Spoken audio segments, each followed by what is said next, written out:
Hello everyone, welcome to VENKANNA English Guru. A very good evening all. Friends, we are actually talking about, we have just started the topic called Victorian period, Victorianism. As a part of that, we had a way where we had only one class with regard to Victorian period.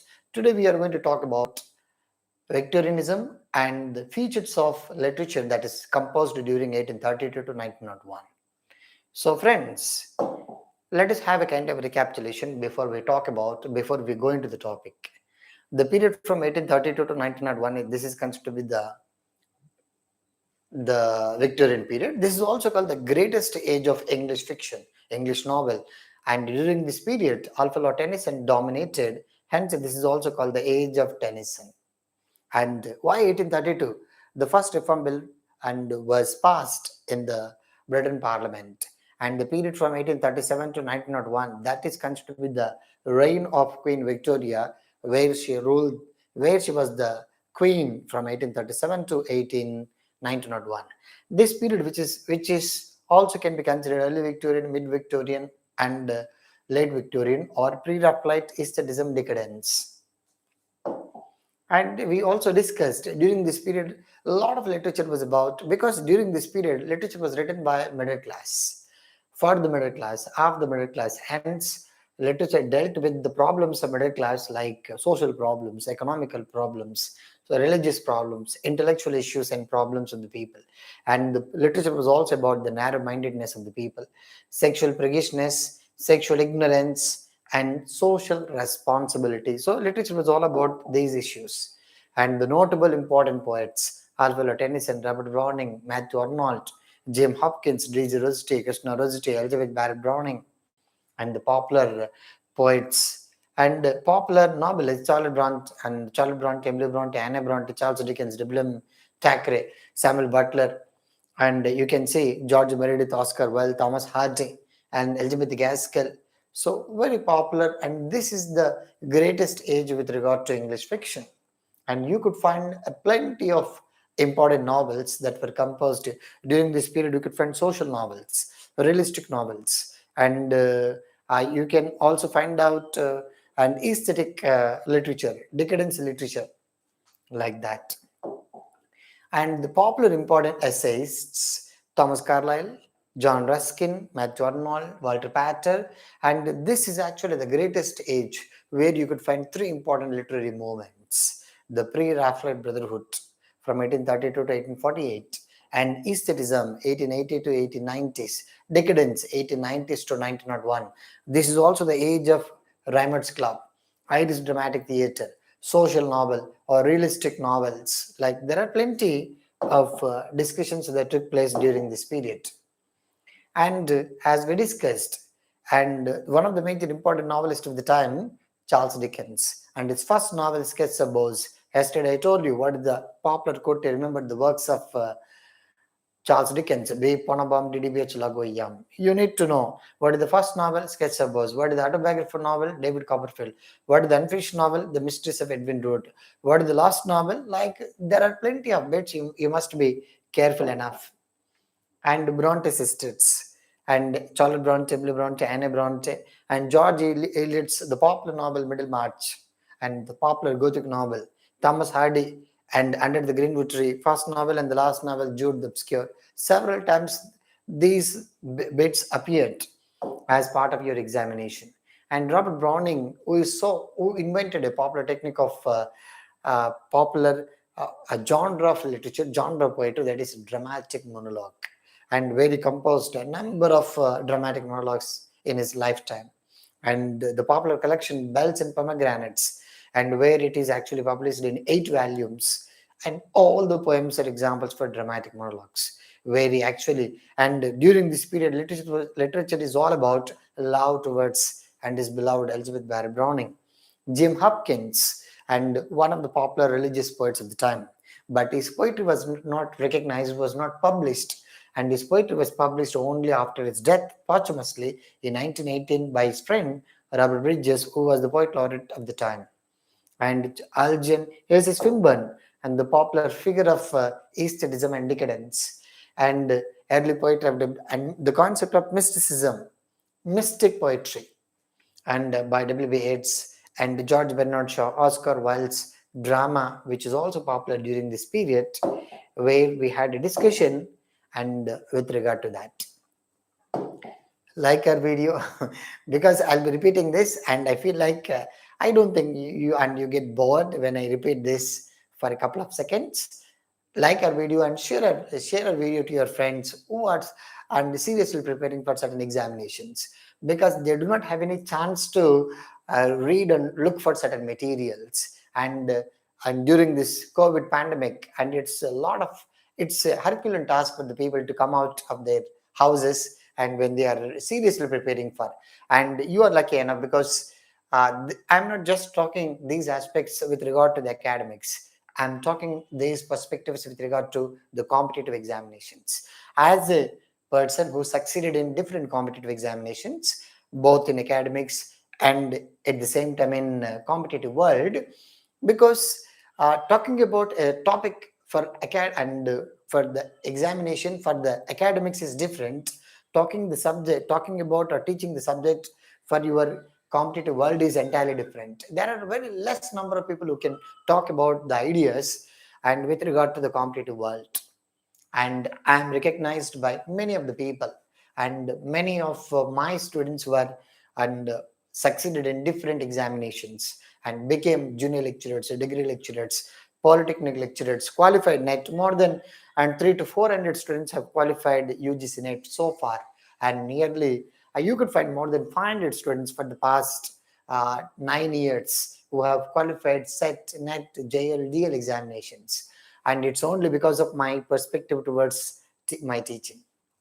So that's what, there are plenty of students outside who do not know, who do not have right direction. So you are going to be the motivators for them. You are going to be the certain advisors. So what to read, the best one. So if you really feel like these classes are very useful to be the junior lecturers, to be the polytechnic lecturers, to be the degree lecturers, to qualify set or net, even because I can also talk about these aspects with regard to research. But first, my primary objective is first, because I always believe in one important thing. First, getting a job is very important in this world. Getting a government placement, which is it's a Greek and Latin to many majority of the students in Indian context. So getting a government job, and where you could find a lot of students, 1 is to 100, 1 is to 200, and where when I prepared for a degree lecturer examination, where 1 is to and 3,000, so for one post 3,000 PhD holders, so who compete for that, and where you could come out with the topper. So that is what very important, my friends. I always suggest many of my friends, many of my students, get a government job first thing. Get a government job and read a lot of subject, and most of the students, they started asking, sir, talk about something with regard to research. How can we frame from these aspects into research, and how can I frame a research, how can I write an article? Because that is a kind of professional. First, what is first requirement to our life? Getting a placement, getting a job is always difficult. Frankly speaking, first I got a government job at a very young age, 24, 25. Then I did all my education, did PGDT, MPhil, PhD, qualified NET, JRF, and plenty of things I did. So government job, which will give you a lot of confidence, and it shows you, and it becomes a kind of torch bearer in your life. So get a government job. So that's what I'm mentioning, all these aspects. Okay, friends. So same thing, I make these aspects. I strongly believe that you are all aware of the importance of becoming a government job holder rather than just qualifying. Once you qualify set also, again, what is your once you qualify NET or set, what is very important again to be placed in a university, to be placed in a college, to be placed in a junior college, like yes or no. These are all very important for us. That is why read these aspects, not for set qualifying set to be a government lecturer, to be a degree lecturer, to be. So your target should be that not just only if I qualify this. Okay, there are some students and they are also watching these aspects to qualify NET so that they get promoted. So that is other issue, but majority of the students who've been watching this might be reading for becoming government lecturers and government teachers, government junior lecturers, government postgraduate teachers like. So that's what have a goal to be first foremost thing in this world, get a government job. First thing, learn the subject as if you are going to have a very important, the top position as a government lecturer. Okay, friends, and remember, I'm going to, frankly speaking, and I'm going to continue, I'm not going to stop my classes, and I'll continue, and as long as I'm going to be free. If I'm not going to be free, definitely I'll upload some of the videos. Don't worry anything. I'll provide a lot of analysis. I'll give you a number of analysis, but my major intention is there are a group of certain followers who've been watching from the day one. So my intention is always, when you really want to succeed, when you really want to qualify a set or net or to be a government lecturer, first we need to have certain foundation, strong foundation. Strong foundation is required. So when you have strong foundation, it's very simple to qualify net. It's so simple to qualify JRF, but it's very difficult to qualify junior lecturer and a government job. So for that, you require strong foundation. That's what I want to build in you. Okay, because some of you are asking, sir, why didn't you start directly literary criticism? Yes, because first you need to understand that I worked as a teacher for more than 9 years as a high school teacher, because I know the mentality of the students, what is required to them. So you must believe in certain principles. So my strong principle is all about believing, having, as a teacher, as a lecturer, I want my students have strong foundation. That's what I want to create. I may take 100 or 150 or 200 certain basic foundation classes so that you will have all those basics. Then I can talk about other issues. Okay, friends, forget about. And what are the features of Victorian literature? What are the major themes, what are the broad ideas that were focused by the writers during 1837-1901? This is very important, but because it's impossible to read all the novels of Samuel Butler or Elizabeth Gaskell or W.M. Thackeray or Charles Dickens. It is not at all possible, but they may give you what could be the theme of Great Expectations, Little Dorrit, A Christmas Carol. Like they may ask, but you read only one text, that is David Copperfield. But how could you guess when the bit is asked in the examination? Then these features, these aspects will play an important role to guess. Friends, as I told you, getting a qualifying UGC-NET, qualifying set examination, it depends on our hands only 40 to 50%. And the remaining 50% nobody knows, remember. And out of 50% only in your hand. 40 to 50%, frankly speaking. And later, remaining 50, 20 to 30% you do not know, you have not read, you have not listened to those aspects, frankly speaking. And 20 to 25, 30%, and you need to guess, predict. This is what very important. I am trying to help you how to guess, how to predict, how to infer when you read answers, when you read question. I will give you a lot of inputs, don't worry. That is what. So if you really want to infer, guess, predict, when you do not know the bit, when you have not read that, then what is required? These features play an important. When you recollect the features, definitely you will guess.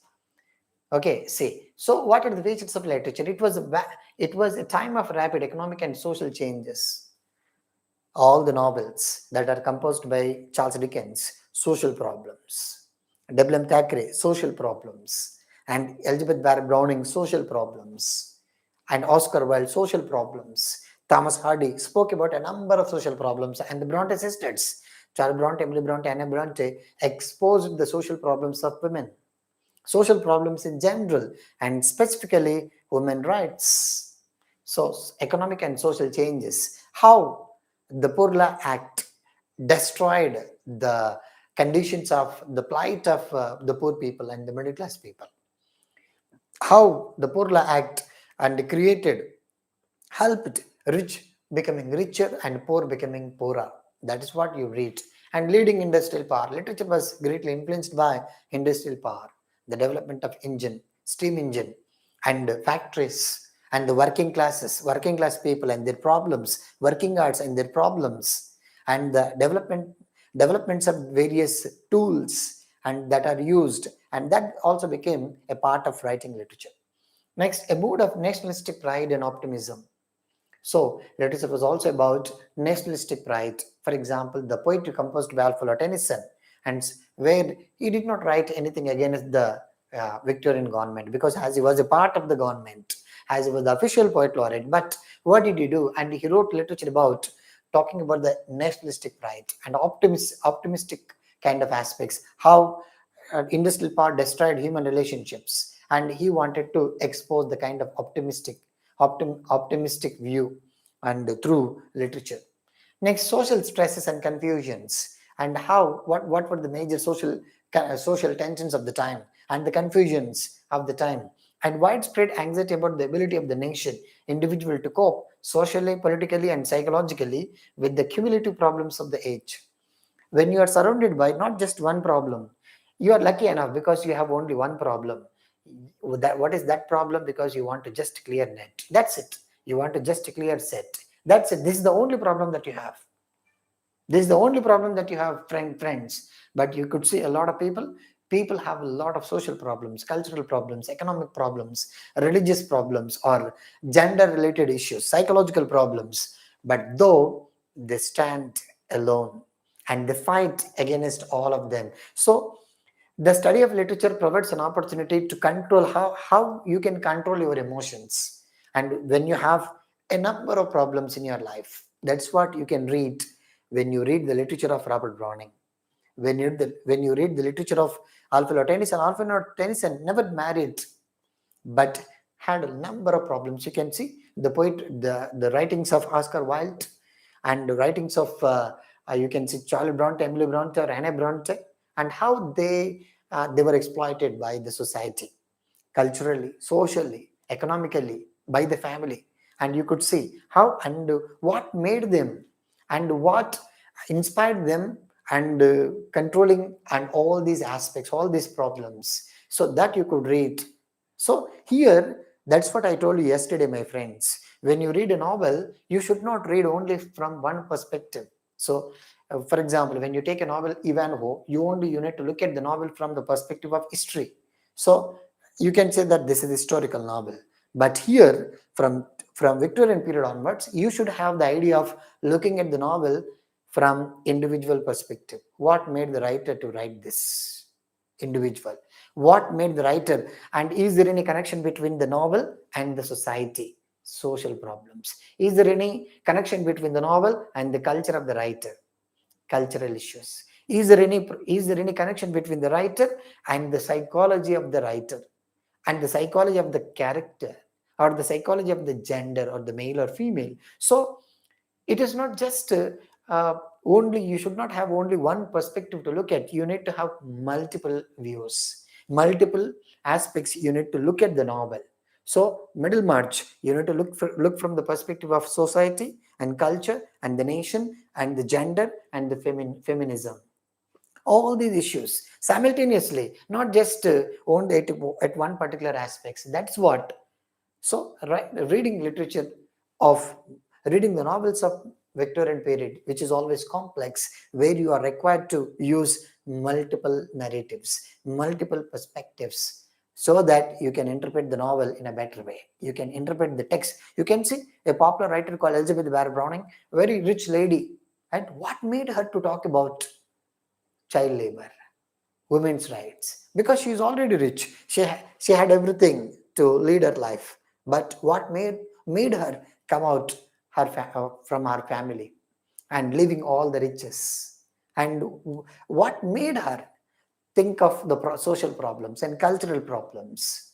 That's what you need to know, my friends. So individual to cope socially, politically, and psychologically with the cumulative problems of the age. That's what I've been talking about. Once you look at the history of Charles Dickens and what made him and stop and his education at the age of 11, and what were the major reasons and of his father, what were the social problems, what were the cultural problems, what were the political problems of the time that made Charles Dickens stop his education at the age of 11, and so that he had to work in a factory.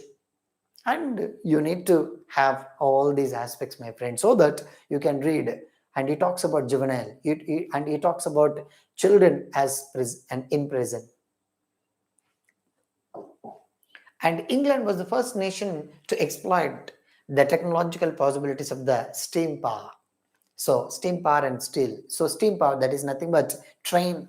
So, and literature was also about that. And but it unregulated industrialization. So there was a mushroom growth of industries. All the people traveled to cities, urban cities, and left all rural areas. Then in urban cities, and people had a lot of psychological issues. And you could see in our cities, and we do not know and who actually lives in our other apartment, and we don't speak to each other, and you could find out the kind of psychological problems that people have. You can think of, so industrialization, mushroom growth of often shabby urbanization. So mushroom growth of urbanization, urban styles, and where you could find psychological problems of the people, internal problems of the people, and where they were not able to expose, where they were not able to talk about in public, and those issues were discussed. And massive poverty. That is why, friends, as I told you, this is the greatest age, because the government, after reading, so you can see there is a popular novel called Untouchable, written by Mulkraj Anand, a popular novel. And Indian government, the Indian constitution, the great and Indian politician Dr. B.R. Ambedkar understood the plight of India. And not just many Indian experts, Indian thinkers, political leaders, Indian during 1940s and 50s, they understood the plight of and the scheduled caste, the downtrodden communities, after reading the novel Mulkraj Anand's Untouchable. So novel became a source for understanding the plight of the people. In the same way, once you read the novels of W.M. Thackeray, Elizabeth Barrett Browning, Charles Dickens, and people understood that, and there is a lot of poverty among the people. Most of the dacoits, most of the robbers, most of the thieves are coming out from the poor families, the poverty, and the poor. So what is the best remedy to the world? And Charles Dickens, in his novels at the end, suggests, and he suggested that provide 3 R's, provide free bed, provide free and compulsory education. As a result, the Britain Parliament in 1867 started for the first time free and compulsory education. So novels and became a source for certain political reforms due to the poverty. That is what massive. So literature was greatly influenced by the plight of the poor people and the plight of the middle class, low middle class people, and massive poverty, and concentrated in slum neighborhoods. Next, Charles Darwin's theory of evolution. Another important idea that is produced by Charles Darwin's Origin of Species, which on the Origin of Species, published in 1859. This is also very important. And how human being is evolved. Another important aspects. Positivism, very important, my friends. And the view that all valid knowledge must be based on methods of empirical investigation established by natural sciences. So literature was greatly influenced by positivism. What does it mean by positivism? For example, if I say, and Wordsworth, a popular poet, how do you say that? Do you give me any proof on that? If you so for every argument there should be a substantial evidence. If there is no, and that is not accepted and by the experts during this period. So literature was greatly influenced by the positivistic ideas of the people, which was influenced by the science. If I say so, literature, that is why during this period science novels became popular, and scientific novels, technological kind of novels, and engendered sectarian controversy, doubts about the truth of religious beliefs. So sectarian controversy, which means and doubts. So when you believe too much dependence on science and technology creates a lot of problems in the world. So you can also say what is actually happening and in South and North Korea. What is actually happening in the world today you can see. And biowar that is actually happening in the world. So, and it's only because of excessive belief in the science and technology and having certain doubts in your religion, about your religion. So literature was also about truths of and doubts. Literature was also written about the doubts of truths of religious beliefs and and a reversion to strict biblical fundamentalism. So people opposed certain strong biblical rules, contributing to the social unrest, political unrest. Next, the women question, another important theme of during this period. When you read the novels of George Eliot or Emily Bronte, Anne Bronte, or Charlotte Bronte, and Elizabeth Barrett Browning, so they wrote literature about the identity of women. What is the identity of women? And what needs to be done? What are the rights? During in 1845, you could see Women in the 19th Century. It's a wonderful article written by Margaret Fuller and talks about women question and feminist agitation for equal status, equal rights. As I told you, the popular five important women novelists wrote about literature on the women, question of women, rights of women, status of women in the society. Okay. Next, during this period, you could see and what kind of aspects were written as a part of this prose fiction. Charles Dickens is the most famous Victorian novelist. His first novel, Kiss a Bose, and written when he was just 25. Dickens worked to offer commentary on social problems. So literature was about social problems and the plight of the poor and the oppressed.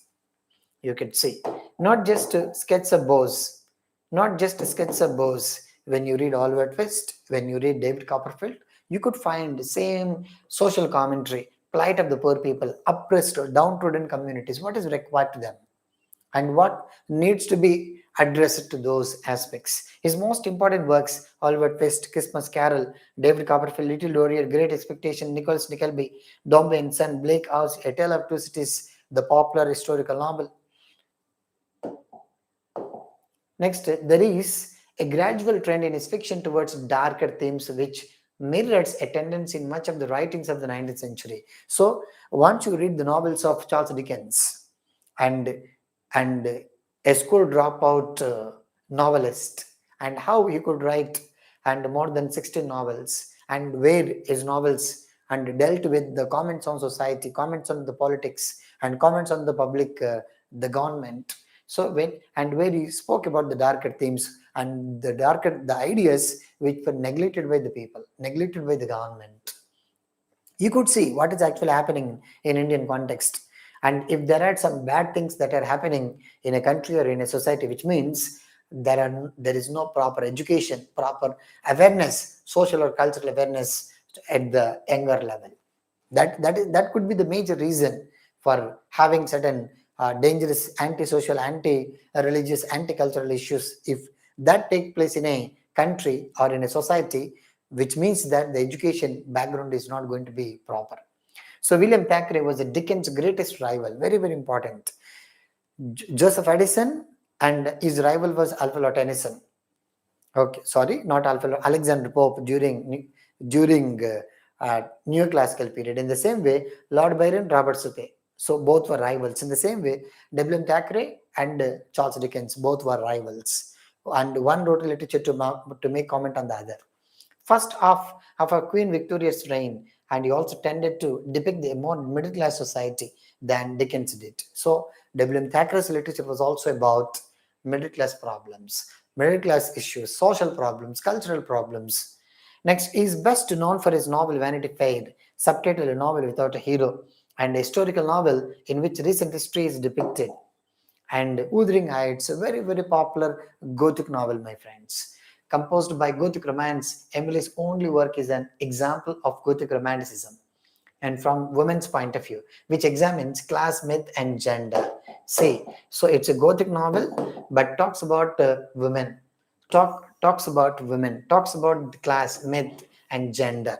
So how in Gothic, it's a Gothic novel, it's a social novel, it's a feminist novel. See, so when you really want to understand the novel Wuthering Heights, you need to have three perspectives. That's what it talks about. Next, Jane Eyre by her sister Charlotte Bronte, and is another major 19th century novel that has Gothic theme. This is also Jane Eyre, and where you could find a popular character called woman, a mad woman in the attic. Bertha Rochester, a popular character, several times this bit repeated in many examinations, my friends. Bertha Rochester, a mad woman in the attic. And I'll show you certain connections. And a second novel, The Tenant of and Wildfell Hall, written in realistic. So all feministic novels are also called realistic novels. Social novels, remember that. And feminist novel. Next, Thomas Hardy's works Under the Greenwood Tree, Far from the Madding Crowd, The Mayor of the Castaways, Test of the Devils, Jude the Obscure, the popular novels. He composed more than 15 important novels in his life. Thomas Hardy, but all his novels were located at the place of Wessex, and his novels are Wessex, and Wessex novels are regional novels. George Eliot, and her actual name was Mary Ann Evans. And because in those days women were not permitted to write literature, they were not allowed to write literature, but she changed her name from Mary Ann Evans to George. So people thought that not she and he who is actually writing. And she is so popular for the novel Mill on the Floss, a Middlemarch, and she wrote and under male pseudonym. Other significant novelists Elizabeth Gaskell, Anton Trollope, George Meredith, George Gissing, the popular novelist of the time.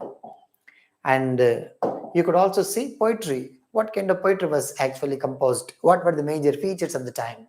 So the husband and wife team of Elizabeth Barrett Browning and Robert Browning, their literature is all about eternal, and conducted their love affair through words, produced many tender and passionate poems. So eternal note of love, that is the major theme of the poetry composed by Elizabeth Barrett Browning and Robert Browning.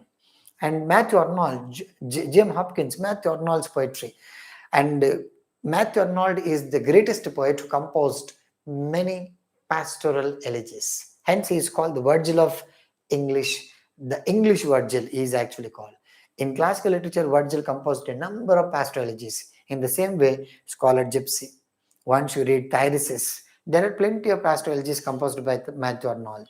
And he is remembered as the greatest critic, introduced a number of literary techniques, but at the same time composed a lot of pastoral elegies. And Hopkins and wrote poems which dealt with exaltation of nature of the romantic poetry and Georgian poetry of the early 20th century. Next, Arnold's works and anticipate some of the themes of these later poets. Hopkins drew inspiration from words forms, Old English and Beowulf. And Hopkins, who introduced four major important literary techniques: inscape, instress, sprung rhythm, cattle sonnet. Four major important techniques that were introduced into English literature, and one of the popular religious poets of Victorian period, Jim Hopkins. Next was a major part of Victorian literature with interest in both classical literature, So Jim Hopkins wrote literature that is based on the classics, and medieval literature. Victorians loved the heroic chivalrous stories of knights, old, and they hoped to regain some of that noble courtly behavior and impresses it upon the people both at the home and the wider empire. Sir Gawain and Green Knight, Eric a Knight, these were the popular chivalric romances which were composed during the Middle English period and during 1066 to 1500. And these were imitated after 500 years by Jim Hopkins in his literature. And Arthur Tennyson, Idylls of the King, which blended the best examples of King Arthur, particularly those of Thomas Malory. Thomas Malory, King Arthur, very popular characters during Old English and Middle English, my friends, which were imitated by two, Jim Hopkins and Arthur Tennyson. Next, you could see drama. So, as a part of drama, what were the literature about? Literature is all about, in drama, farces. Farce, as I told you, what is the definition of farce? Belly laughter, hearty laughter. So, musical burlesques, extravaganzas, and you can see, and operas, musical operas, and competed with Shakespeare productions, serious drama by the likes of James Blanche, Thomas William Robertson. After Douglas Gilbert, Oscar Wilde became the leading poet and dramatist of the Victorian period. So, one of the most important dramatists of Victorian period, Oscar Wilde. First, we need to give a lot of importance to him. And Wilde's plays in particular stand apart from the many now forgotten plays of Victorian themes, have a closer relationships to those of Edwardian dramatists, such as George Bernard Shaw. Next, you see Wilde's 1895 comic masterpiece, The Importance of Being Earnest, popular social comedy. It's a social. So, what Charles Dickens and did by writing novels in the form of making comments on the society, in the same way he used novel as a means of making comment, but Oscar Wilde used drama as a means to comment on the society. So, two different perspectives. And Charles Dickens used novel to have social commentary, and Oscar Wilde used drama to have a number of social comedies, social commentaries. Was the greatest of the plays, and is considered the Oscar Wilde, and in which he had an ironic mirror of the aristocracy. So, friends, as I told you, during neoclassical period, literature was all about the orthodox communities, and sophisticated class of people during neoclassical 1660 to 1798. In the same way, during Victorian period, mainly drama was all about aristocratic people, rich people, because people were classified in three categories: rich and poor, middle class. And poor, and they died, and because of hunger. And middle class people, they survived, and the only people who enjoyed their life and the benefits of industrialization, science and technology, steam engine and everything, it was only rich people. And Oscar Wilde made comment on them. Oscar Wilde, one of the popular dramatists from Ireland, remember, Irish writer. Period of social comedy, farts, remember. This is what I wanted to talk about in my discussion. These are the broad themes of literature that is composed, and we'll be talking about literary groups and literary movements, and in our next class. And like our video, share our video, and we'll meet tomorrow same time.